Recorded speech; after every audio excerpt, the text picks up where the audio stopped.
நம்ம நம்பி காசு கொடுத்துருக்காரு, அரசியல் இறங்கியிருக்காரு. இப்போ முழுக்க முழுக்க அவருக்கு இந்த மாதிரி இப்போ பாடலும் நம்ம கதையும் தான் அவருக்கு ஹெல்ப்பாக இருக்கும்.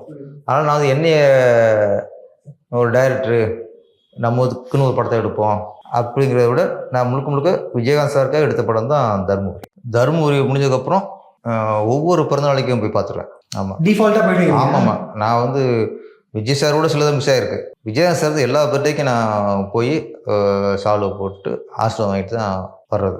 ஒரு ஸ்டேஜில் அந்த தருணம் முடிஞ்சு ஒரு 6-7 வருஷம் கழிச்சு தான் அப்போ வந்து உடம்பு சரியில்லாமல் வருது. அப்போ அவரோட போய் பார்க்குறோம்.